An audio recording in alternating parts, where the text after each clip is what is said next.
Então, olá, pessoal. Hoje nós falaremos aí sobre o filósofo canadense, tá? Erving Goffman.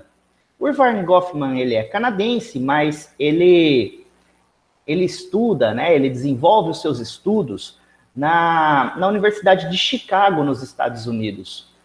E os Estados Unidos acaba se tornando uma referência da sociologia e da antropologia, né, sobretudo aí em meados do século XX, tá? E acaba desenvolvendo a sua própria escola do pensamento, né, que vai ficar sendo conhecida, né, como a Escola de Chicago, ou, ou também a Escola Norte-Americana de Sociologia, Antropologia, Psicologia, tá? E o Erving Goffman é um dos expoentes dessa escola, né, de psicologia, de filosofia e de antropologia, tá? Bom, o Erving Goffman, o auge da sua produção acadêmica aí, então, é na década de 60 e 70, tá? Na década de 1960 e 1970, e o Erving Goffman, tá? Então, sociólogo, ele vai analisar como se dão as interações sociais, como se dão as relações, a interação humana dentro das relações sociais, como isso se constitui, tá? Como essas relações vão se constituindo e criando aí, né, a cara da sociedade, como essas relações, de certa forma, elas vão sendo construídas e como elas vão modelando a sociedade como nós conhecemos, tá? E aí é óbvio, o Erving Goffman, tá? Ele estuda bastante a realidade ali norte-americana, tá? Ele estuda com alguns grupos específicos de imigrantes ou prostitutas, mendigos, pessoas que vivem nas ruas, enfim, algumas pessoas que são ditas de comportamento desviante, tá? Assim como também imigrantes e algumas outras minorias, tá? O Erving Goffman estuda, mas não só isso, tá? Ele também escreve alguns ensaios sobre a relação do eu, do sujeito, do indivíduo, na construção, portanto, das relações humanas, né, e sociais. Bom, dentro disso, tá, o Erving Goffman ele sofre aí uma influência bastante grande da sociologia do Max Weber, tá, que entende que a sociedade ela se pauta, ela se constitui a partir da relação, da inter-relação dos sujeitos, né? E aqui o Erving Goffman ele vai fazer parte de uma escola, portanto, sociológica, antropológica, do pensamento, tá? Que vai tentar entender e desenvolver conceitos de interação, né? Que vai ficar conhecido como o interacionismo, né? O interacionismo social, a interação social. Então, como se dão as interações sociais entre os sujeitos e os indivíduos, né? Também vai estudar e desenvolver conceitos como representação social, conceitos como status, tá? O conceito próprio do eu nessas inter-relações, né? Nas representações simbólicas e nas interações simbólicas, ou seja, como que também essas relações sociais, elas vão sendo construídas simbolicamente, tá? E aqui, o Erving Goffman, ele inicia então, tá? Ou eu vou iniciar por esse aspecto da teoria do Erving Goffman, tá? Dizendo que todos nós, seres humanos, nós nos integramos na sociedade a partir de um processo de aprendizado, tá? Desde que nós nascemos, então, nós vamos passando por um processo de aprendizado de como é viver na nossa sociedade. Então, por exemplo, nós passamos por um processo do que ele vai chamar tá? De processo de socialização. E aí ele vai dividir esse processo de socialização em duas etapas. A primeira etapa, né, é a primeira fase do processo de socialização, né, ou a socialização primária, processo de socialização primária, tá? É naquele momento em que se dá no âmbito da vida privada, tá? Assim que você nasce, e aí você começa a se desenvolver, dentro da sua casa, dentro da sua família, você vai aprendendo aí as primeiras regras e normas da sociedade, né? Através das brincadeiras, através de historinhas, através de contos, né? Através do que se pode, ou do que a criança imita, tá? Dos adultos.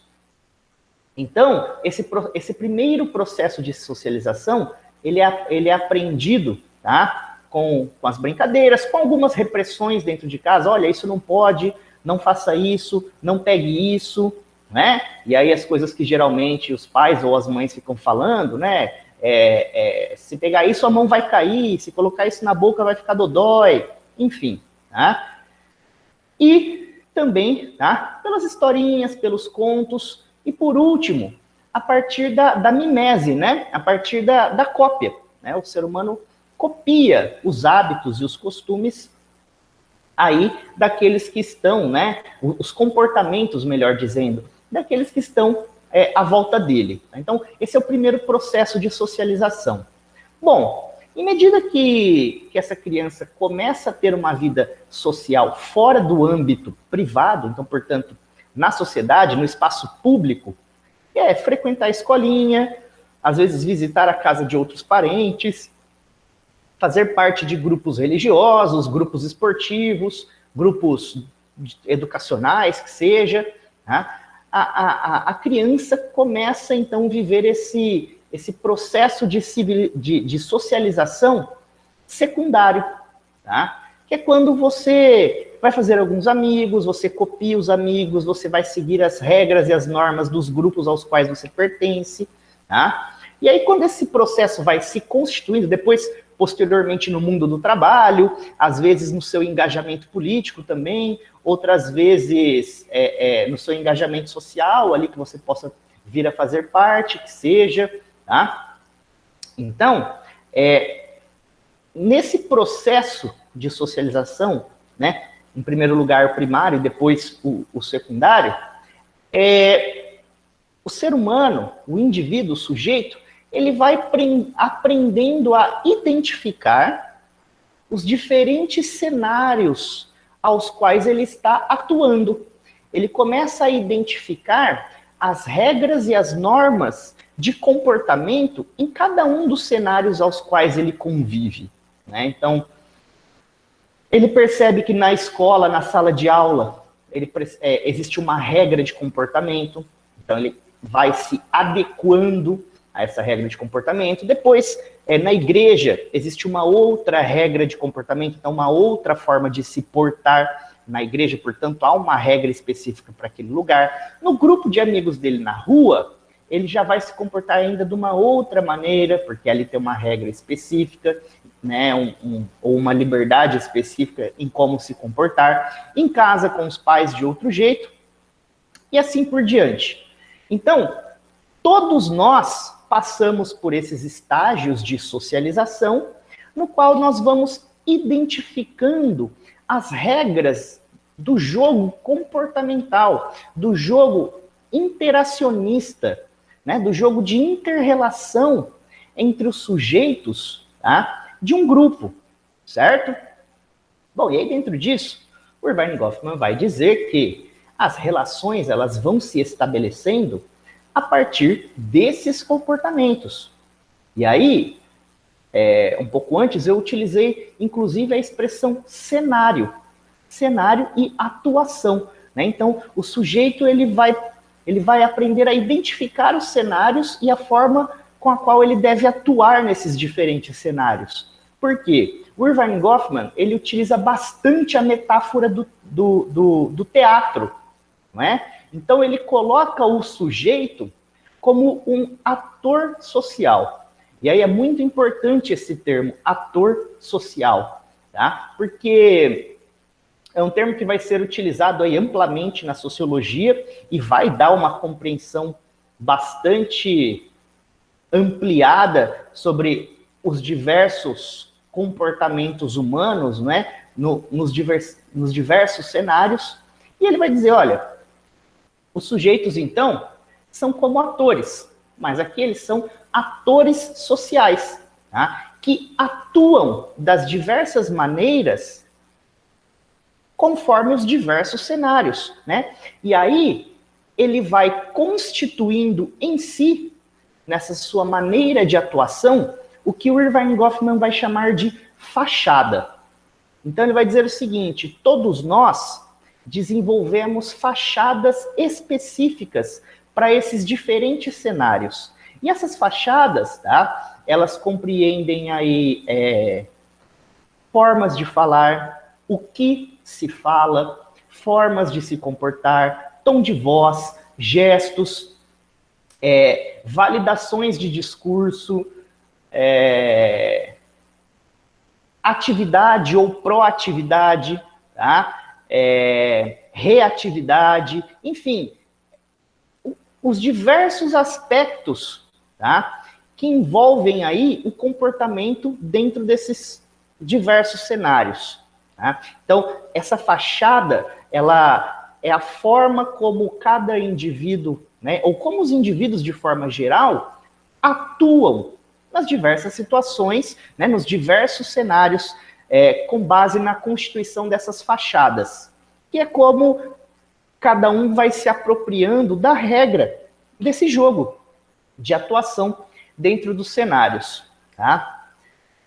Bom, e aí, dentro disso, o Irving Goffman também vai dizer, tá, que os sujeitos, para além, portanto, de ocuparem diferentes papéis sociais, o sujeito também ele ocupa status na sociedade. Então, por exemplo, eu sou o Virgílio. Bom, eu sou o Virgílio e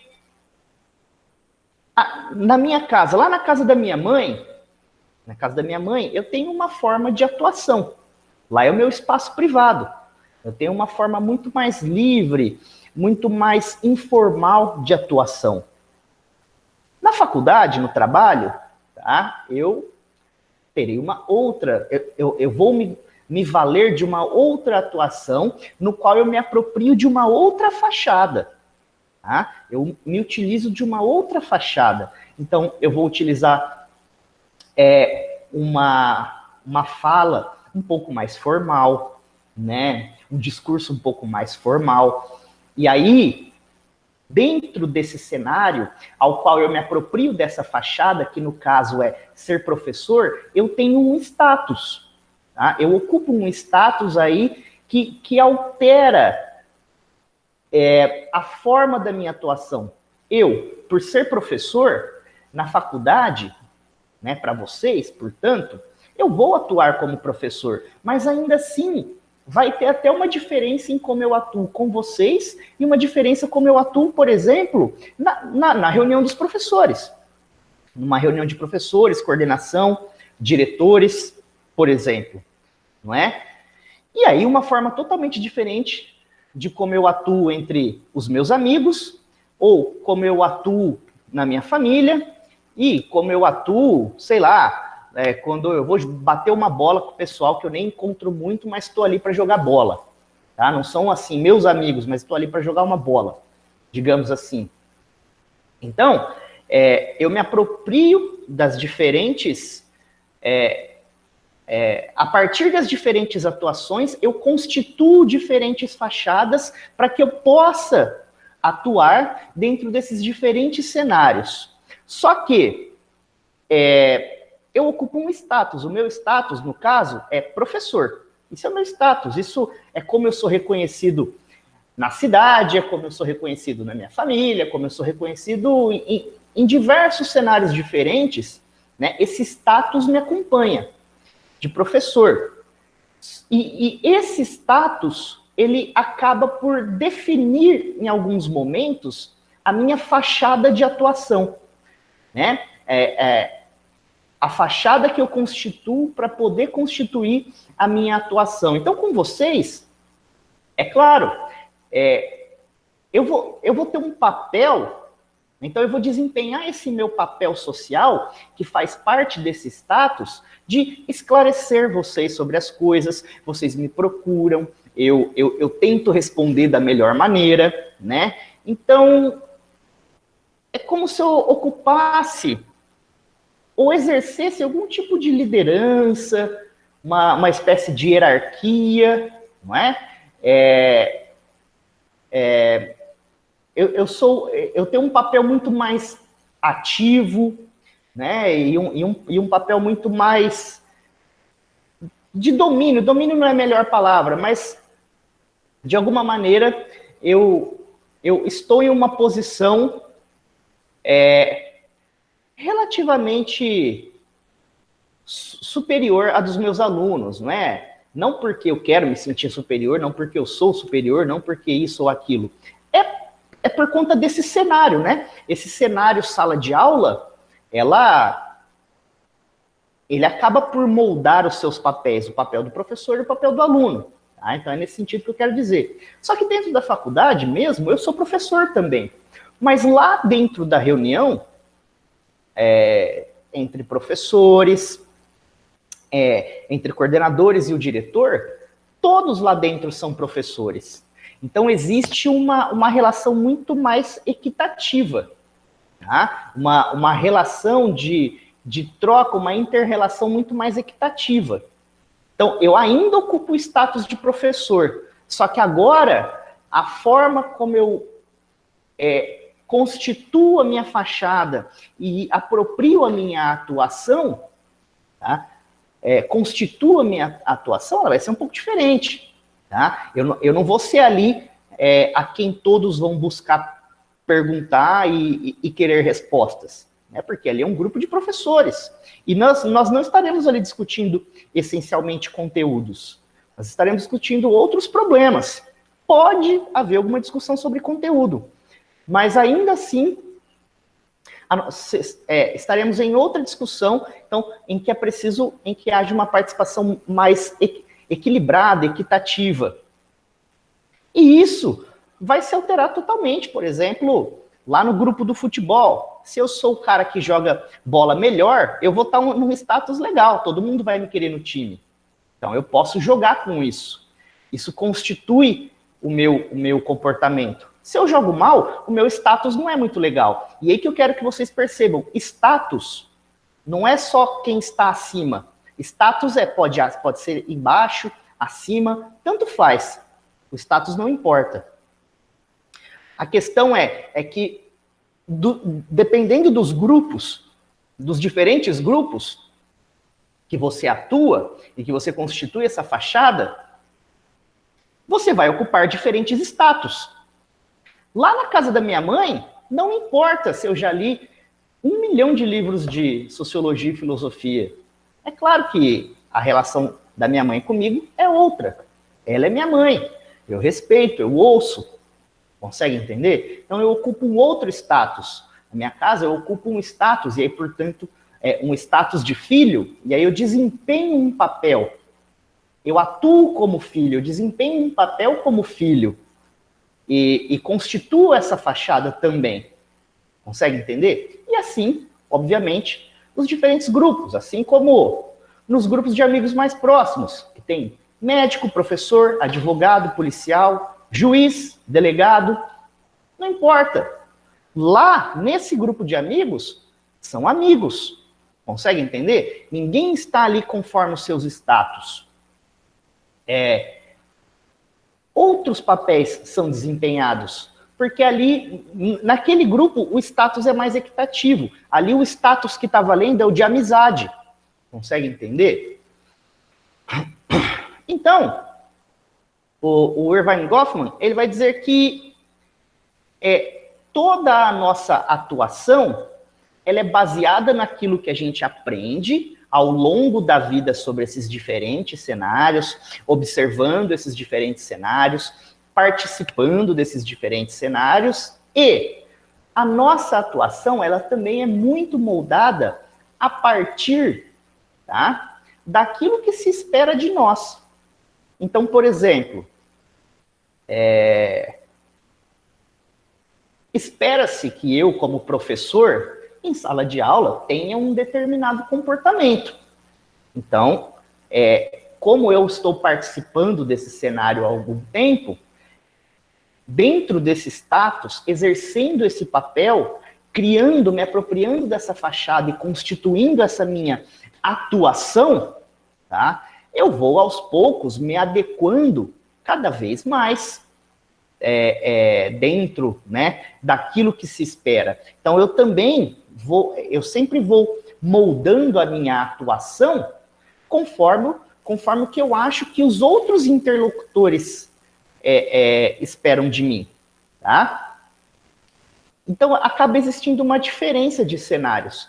Nos diferentes cenários, eu acabo agindo segundo o que os interlocutores daquele cenário, né? Vamos dizer assim, o público, a plateia, né? Vamos dizer assim, a plateia, depende do que a plateia daquele cenário espera, né? E o que o roteiro daquele cenário, daquela peça em questão, do que ela pede também. Então, eu vou moldando segundo isso aí. Bom, e com isso, portanto, eu vou criando uma espécie de diferentes eus, né? Existe o meu eu privado.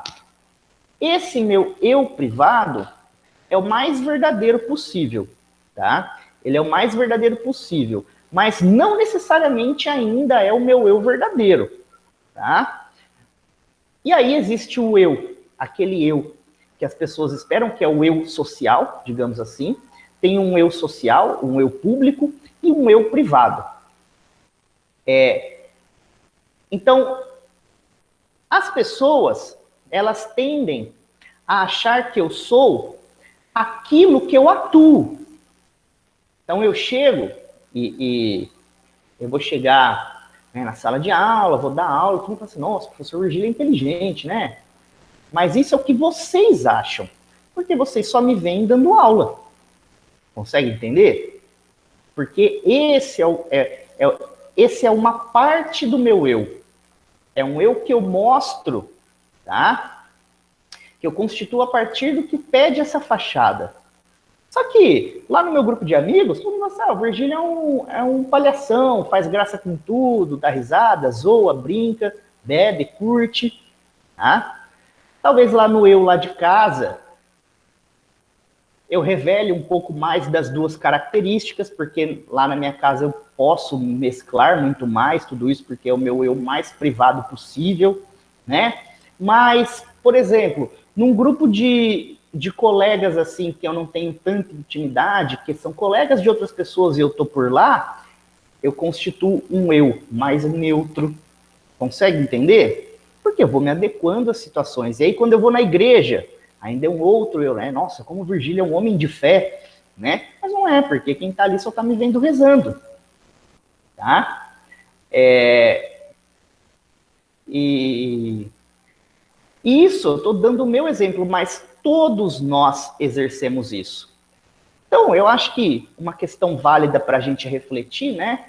É quem somos nós diante disso, né? Quem somos nós? Porque as pessoas acham que nós somos aquilo que atuamos, e aí tem que lembrar que as pessoas estão em diferentes cenários diferentes. Tá? Eu sou um sujeito aqui nesse eu privado, mas eu ainda tenho uma outra perspectiva, que é aquilo que eu quero ser de mim, tá? Mesmo nesse meu eu privado, ou nesse meu eu público, tá? Eu estabeleço uma meta do que eu quero ser, né? Eu queria ser mais disciplinado, mais organizado, mais cuidadoso, mais estudioso, estudar mais, enfim. São as características que eu gostaria de ter, mas não necessariamente são as características que me constituem. Então, muitas vezes, eu me identifico com esse eu que eu quero ser, não com o eu que eu sou no privado. Tá? Então, existe um eu, que é aquele que pensam que nós somos, aquele que eu penso que eu sou e aquele que eu sou verdadeiramente. Tá? Mas, todos esses eus aí, eles constituem uma espécie de nossa segunda personalidade. Tá? Goffman vai dizer que é como se fosse uma personalidade adjacente. Existe o seu verdadeiro eu, mas existe uma personalidade adjacente. Essa personalidade adjacente, ela é moldável.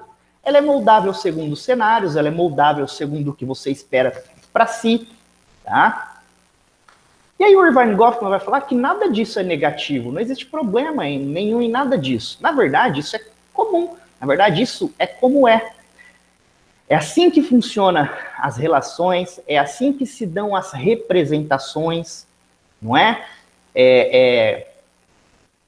Diante de tudo isso, né? Do cenário, do meu eu privado, do meu eu público, do eu que eu quero ser, da fachada, dos diferentes cenários, tá? E eu vou me apropriando cada vez mais disso tudo, tá? Diante disso, e aí também o meu status, que é professor, tá? Diante disso, eu também constituo aí uma representação social, né? Eu represento algo. Toda essa minha imagem constituída em torno de mim, que mescla um pouco de cada um desses aspectos, mas ela está muito focada no meu status, tá? Ela tem um peso também. A minha representação social me impede de eu chegar publicamente, sei lá, na minha rede social, em qualquer lugar, e dizer, olha, eu sou contra a educação, eu acho que tinha que fechar as escolas, eu acho que o exército tinha que entrar, fechar tudo, bater em professor, prender. Isso geraria um desconforto muito grande, porque a minha imagem significa uma representação social. Tá? Eu estou dando o exemplo de mim porque é fácil dar o exemplo de mim, tá, pessoal? Porque eu me conheço um pouco mais do que eu conheço vocês. Né? Eu poderia estar dando um exemplo fictício, mas estou dando o meu exemplo. Então, também existem representações sociais, não é? E se de repente eu começo a me envolver bastante com a igreja, né? Na verdade, eu sou espírita, se eu começo a me envolver bastante com o espiritismo, eu também vou gerar uma representação social. Se eu começo a me envolver bastante com o espiritismo, né? Aí, de repente, eu estou metido num monte de coisa errada. Daí eu sou professor, espírita, e metido num monte de coisa errada, isso vai gerar um choque, um conflito. Porque a minha imagem, ela tem uma representação social. Né? A imagem de todos nós. Então, tudo isso que vai se constituindo gera uma representação social, mais o status que a gente ocupa, né? Nós ocupamos status, podem ser mais elevados ou menos elevados, mas nós ocupamos. E tudo isso, e mais a forma como as pessoas acham que nós somos, e aquilo que aquilo que as pessoas enxergam, tá? Então, tudo isso vai constituindo essa teia complexa do que é as relações, né, do que são as inter-relações, o interacionismo, tá? A representação social, né? A interação simbólica, né? Toda a nossa comunicação e o nosso comportamento, ela é feita de símbolos também. Tá? A forma como eu me visto, tá? Ela simboliza algo. Se eu estou num grupo, numa sala de aula nova que eu não conheço, e sei lá, eu penso, bom, eu tenho uma aparência relativamente jovem, não tão jovem, mas relativamente jovem. E aí eu chego numa sala de aula, num grupo de pós-graduação, e eu vou dar uma palestra ali para esse pessoal. Bom, igual já aconteceu, ano passado eu fui dar um ciclo de palestras sobre avaliações externas, segundo alguns medidores aí da BNCC, e era um grupo que continha supervisor de ensino, professores, diretores, coordenadores, secretários de educação, de algumas cidades, então, e ninguém ali me conhecia, e eu não conhecia ninguém também, então é claro que então eu vou pretender criar símbolos, então eu vou me vestir, botar um blazer, né, colocar um sapato, ajeitar a barba, ajeitar o cabelo, utilizar o meu melhor vocabulário possível, de forma um pouco tranquila, onde eu possa demonstrar que eu conheço do tema, para que dê segurança. Tá? Então, os nossos comportamentos, não só o que falamos ou o que fazemos, mas tudo é recheado de símbolos. E esses símbolos também transmitem muitas coisas, e eles também vão sendo adequados a cada um desses cenários, ao status que você ocupa, ao que você acha que vão esperar de você, ao que você quer buscar sobre si, né? Esses diferentes eus que circulam, conseguem entender? Então, o Irving Goffman ele vai tentar captar essa teia dessas inter-relações, desses conceitos todos, para mostrar, olha, como que o ser humano se relaciona, né? E como, então, portanto, se constituem as regras na sociedade, como, portanto, se constituem, né, as ações, como que o ser humano age, portanto, então, e por que age, às vezes, de determinadas maneiras dentro da sociedade. E aí o Irving Goffman vai dizer, olha, não existe problema nenhum nisso aí, né? Alguém pode chegar e falar assim, mas isso aí é falsidade, né? O sujeito está sendo falso, porque... O sujeito está sendo falso porque, enfim, porque na casa dele ele é de um jeito, no grupo de amigo ele é de outro, no outro grupo ele é de outro. É muito comum as pessoas dizerem isso, na verdade. Quando as pessoas me veem, e aí na cidade pequena é bastante possível isso, né? As pessoas na cidade pequena podem me ver aí na rua, no bar, bebendo com amigos, e eu vou estar me comportando como a regra do jogo ali me permite comportar, né? Como aquele cenário me permite comportar. E aí eu chego em sala de aula, as pessoas confundem. Eu troquei o papel. Eu sei como eu posso agir nos diferentes cenários. Mas ali, às vezes, a plateia me viu num cenário e a mesma plateia me viu num outro, ou essa plateia fala, o Virgílio é falso, tá vendo? Ele se faz. Ele fica lá fazendo bagunça na rua aí, curtindo, festejando, mas aqui na aula quer dar uma de bonzão aí, quer dar uma de sabe tudo, pedir silêncio para a sala, né?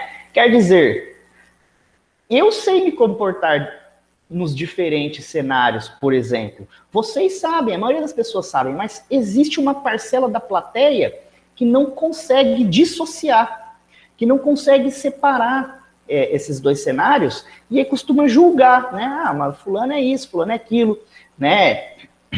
Ou se não, tem aquela menina que você odeia. Aí você vai no culto. Aí a menina tá rezando no culto. Você fala, até parece. Tadinha. Você julgou a menina. Você está fazendo julgamento. Porque você também se comporta de outras maneiras em outros cenários. Enfim, e vai lá na igreja rezar, né? Ou você fala, o que adianta rezar? O que adianta vir aqui na igreja rezar? São cenários diferentes. São regras de comportamento diferente nesses diferentes cenários. Estranho seria se essa menina estivesse fazendo qualquer outra coisa senão rezando, que é o que se faz dentro de uma igreja. Ela só está imitando o padrão comportamental ali, do grupo. E é assim que os comportamentos se reforçam. Por quê? Se eu chego num grupo, então, portanto, a igreja é o lugar de rezar. Ninguém me conhece ali. Mas eu chego e começo a rezar. Eu estou agindo igual o grupo. Então não vai ser tão estranho. Só que se eu chego ali, sento, não levanto a hora que tem que levantar, não abro a Bíblia, aí eu estarei tendo um comportamento desviante. Tá? É o que o Irving Goffman vai chamar do comportamento desviante.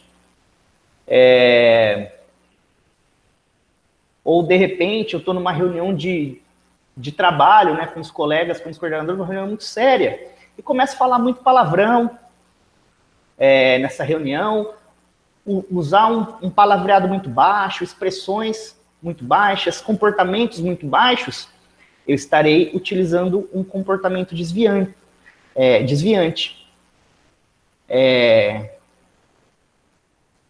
Se, sei lá, eu chego na sala de aula e começo a me comportar também muito mal, um palavrão, começo a agir mal na sala de aula, eu também estarei agindo de forma desviante. Por quê?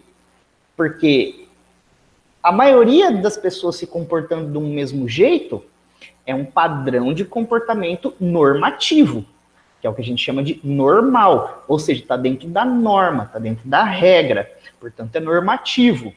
Agora, um sujeito que chega se comportando totalmente diferente de como o restante do grupo se comporta, é o comportamento desviante. E aí, o Irvine Goffman vai dizer que na sociedade existem pessoas que têm esse comportamento desviante, ou que a sociedade considera desviante, né? Por exemplo, mendigos, moradores de rua, né? Melhor utilizando a expressão aí. Os moradores de rua, né? As prostitutas, pessoas que são usuários de droga e ficam nas ruas, pessoas que cometem pequenos delitos e vivem nas ruas aí cometendo os pequenos delitos, né? Talvez alguns imigrantes, tá? O Goffman vai falar que sobre essas pessoas começa a recair o estigma. É quando uma pessoa, ela sempre tem um comportamento desviante dentro de um cenário, dentro de um grupo específico. E aí essas pessoas são carregadas com estigmas. E aí o estigma é um tom negativo. E essa pessoa, ela vai sendo sempre excluída, né? Ela sempre vai sendo ostracizada do grupo. Então, por exemplo, um velório. Chega no velório, o sujeito começa a fazer piada. Todo mundo, né, fica quieto ali, não responde e tal, para ver se o sujeito para de fazer. Mas o sujeito continua. Todo mundo continua quieto. Mas o sujeito continua. Ele vai sendo inconveniente. O comportamento dele está se desviando muito do padrão normativo. As pessoas, aos poucos, vão se afastando dele. Vai evitando a conversa. Para quê? Para que as pessoas não sejam reconhecidas como pessoas que também estejam reforçando, apoiando ou se valendo desse comportamento desviante. Tá? Então, a tendência é, dentro de um cenário específico em que as fachadas estão constituídas, o modelo de atuação, o modelo de comportamento, o que a plateia espera, quando tudo isso já está bem sólido e constituído, tá? Quando tem um comportamento desviante, a tendência é ostracizar. Então, esse ostracismo, né, esse ato de excluir esse sujeito, esse indivíduo, tá? É uma forma de desvalidar. É uma forma de dizer, olha, você está fora da regra, se a gente ficar aqui com você, é como se a gente estivesse legitimando a sua regra. Legitimando o seu comportamento, e não estamos. Ou se você tivesse... ou se a gente ficar aqui, é como se dissesse, né? Se a gente ficar aqui, é como se a gente estivesse validando, legitimando esse comportamento, apoiando, ou até vão nos reconhecer como um de você, né? Vão nos associar a você, e ninguém quer isso. Dentro de um padrão normativo, o grupo, a maioria, sempre age igual. E quanto mais igual as pessoas agem dentro de um cenário, mais isso vai sendo reforçado. Mais esse padrão de comportamento normativo vai sendo reforçado. E tudo aquilo que desvia desse comportamento padrão normativo dentro de um cenário específico, óbvio, ele vai ser exilado, ele vai ser ostracizado, ele vai ser excluído ali do grupo, né? E aí, das diferentes maneiras, isso pode se dar nas diferentes escalas. Por isso, prostitutas, moradores sem teto, pessoas que vivem cometendo pequenos delitos nas ruas, né, o que as pessoas chamam pejorativamente. A primeira hipótese, o senhor já me ofendeu. O que as pessoas chamam pejorativamente de vagabundos, né? Enfim. E aí o Goffman ele vai dividir, olha, existem três... Bom, primeiro tem uma gama muito grande do que ele vai considerar de comportamentos desviantes, né? Mas ele vai dividir em três.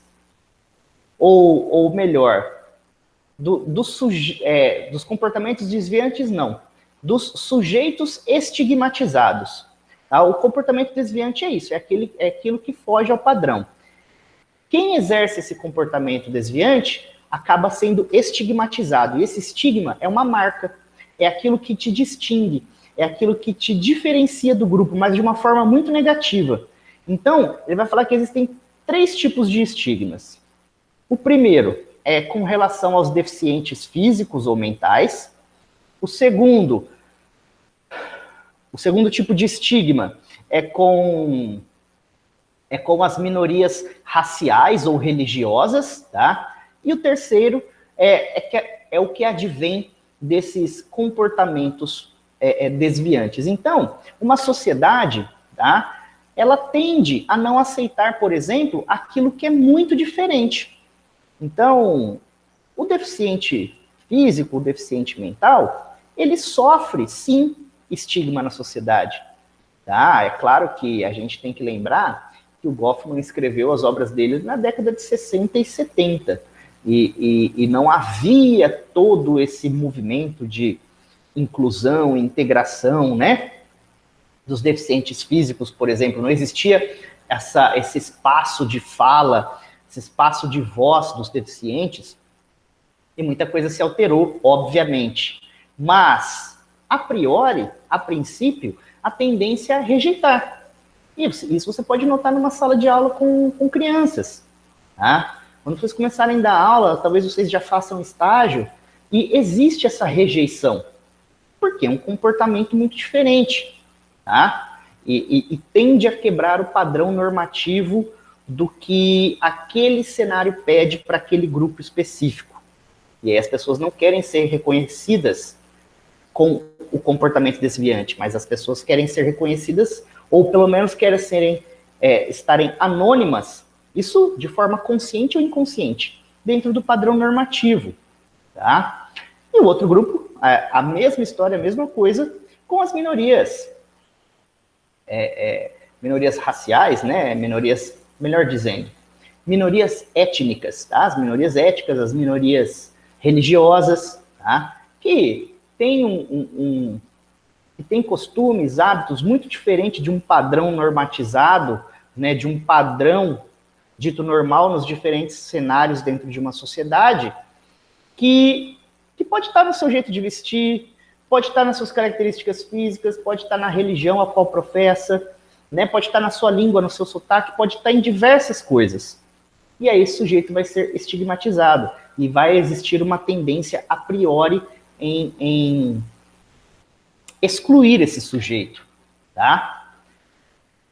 Mas aí, mais uma vez, é óbvio, o Irving Goffman, ele escreveu lá na década de 60, 70, tá? As análises dele são desse período, não existia todo esse espaço de voz, essa luta por inclusão, integração, etc, etc, tá? Então tem que lembrar disso também. Mas, como comportamento a priori, é assim, tá? Se de repente, igual aconteceu em Ilha Solteira, igual aconteceu em Santa Fé, se chegam lá aquele grupo de imigrantes,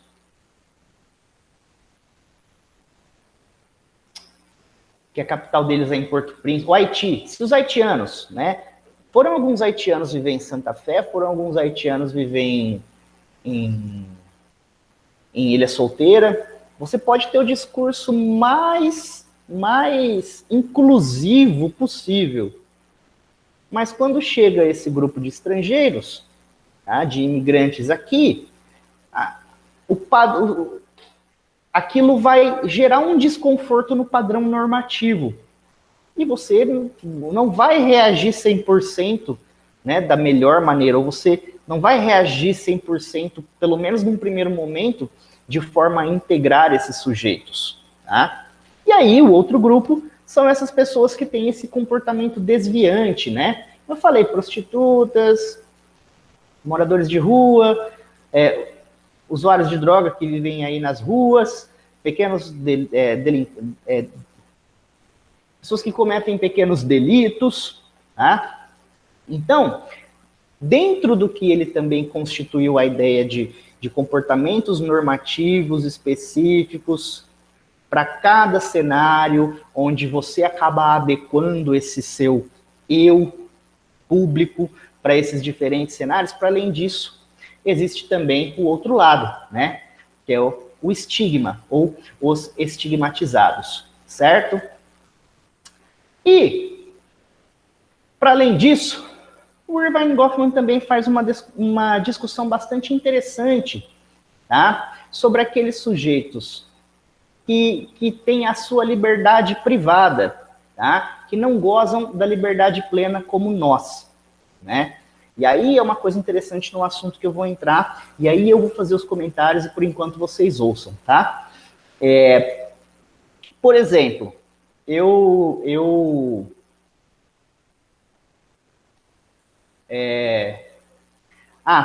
lembrei. Então, por exemplo, pessoas que vivem, que são colocados em colégios internos, que são colocados em algumas vezes quartéis militares. Quartéis militares, pode ser, quartéis militares, hospitais psiquiátricos, prisões, tá? É o que ele vai chamar de instituições totais.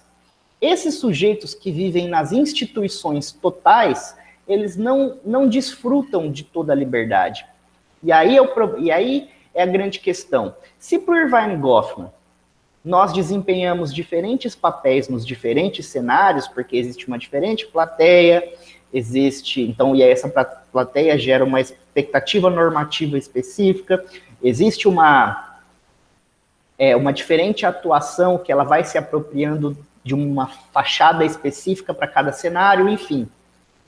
Se na vida normal, onde existe liberdade, tem tudo isso, na vida onde a pessoa está sendo privada da liberdade, isso não é possível. Então, por exemplo, um sujeito que está preso, um regime fechado total, tá? O que ele é no eu privado, ele está ali dividindo com outros colegas de cela.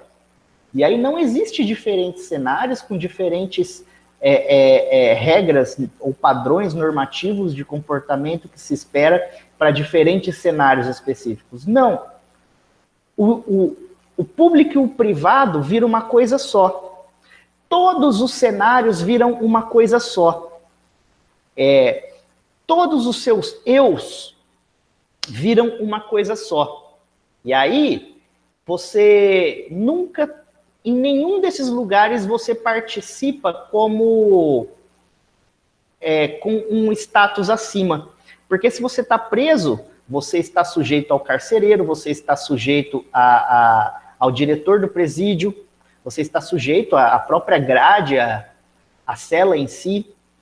Se você foi para um convento, você está sujeita também aos padres ou às irmãs, às freiras, né, os cardeais, toda a ordem eclesiástica, você sempre está abaixo, né?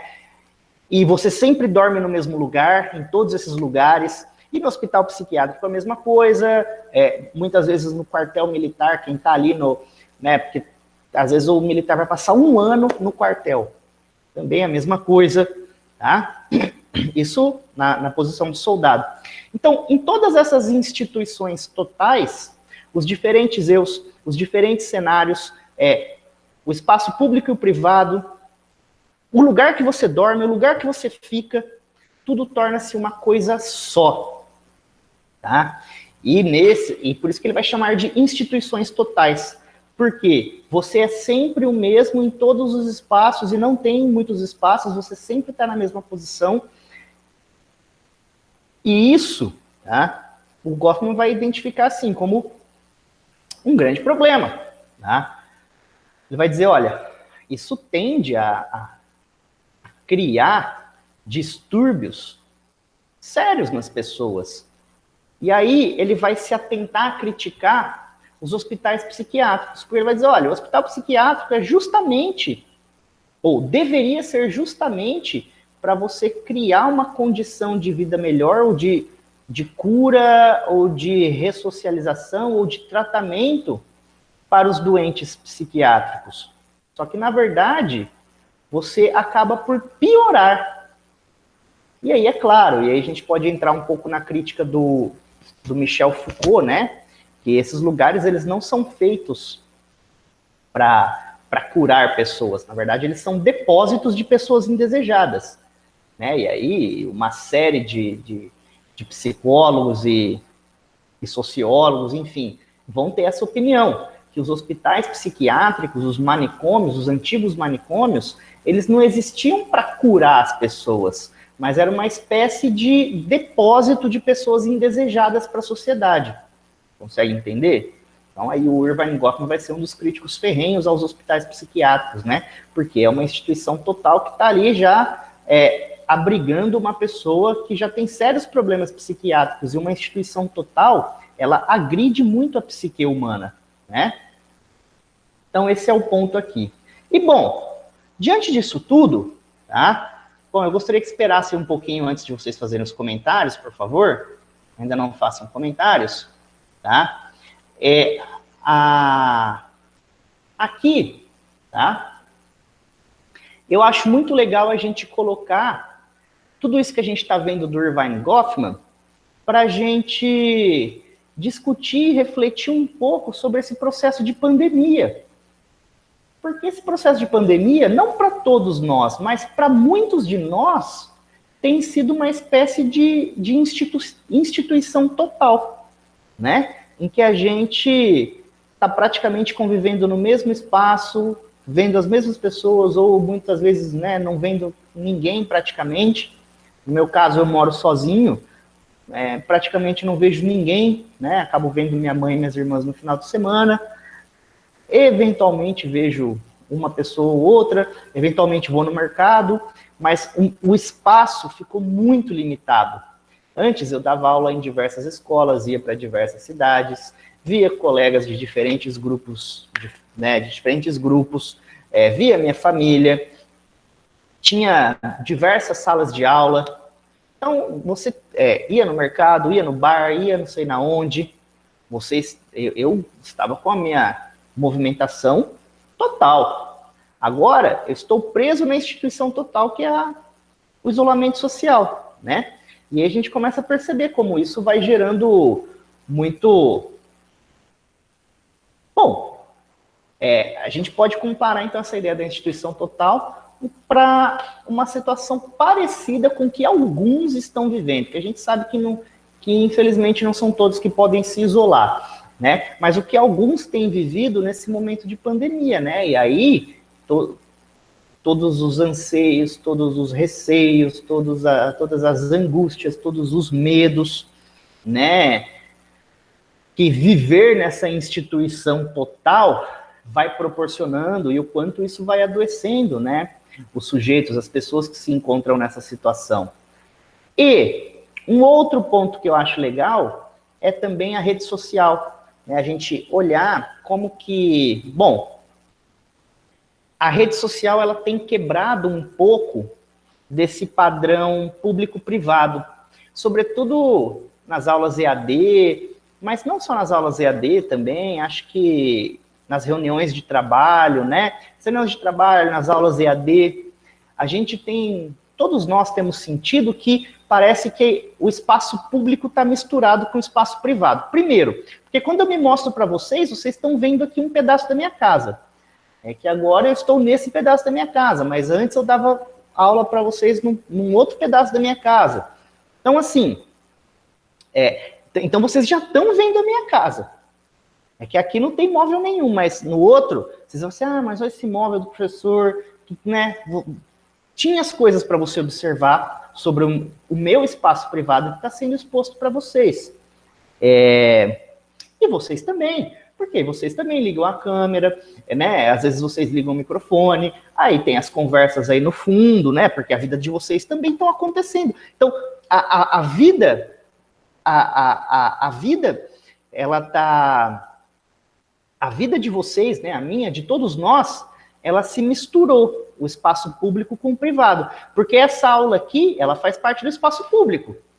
Mas se você ligar o microfone e tiver alguém na sua casa assistindo uma televisão, conversando qualquer outra coisa, eu vou ter um breve acesso a isso, né? Então, isso gera um desconforto muito grande, porque isso também quebra isso desconstrói um pouco a nossa fachada. E isso é muito incômodo. Por quê? Nós construímos essa fachada para poder atuar nesses diversos cenários, que é para a gente poder ser aceito, que é para a gente estar confortável também nesses diferentes cenários. Isso é comum e todo mundo se comporta assim.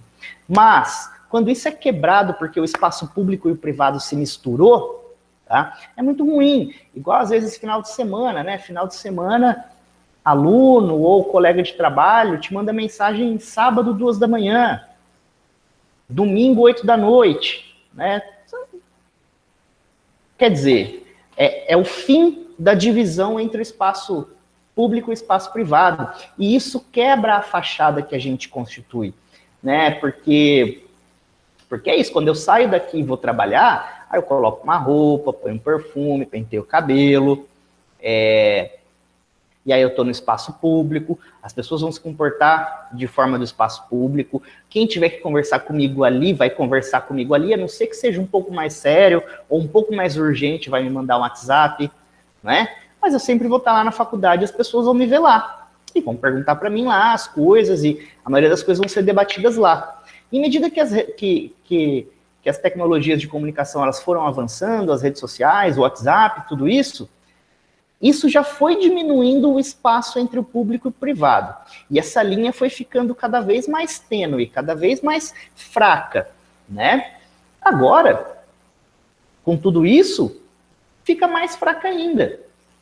Para aqueles que estão, né, podendo ficar num isolamento real aí. E isso gera um desconforto, né? Aumenta todos esses níveis de ansiedade que a gente vive, que é essa ideia dentro da instituição total que vivemos, né?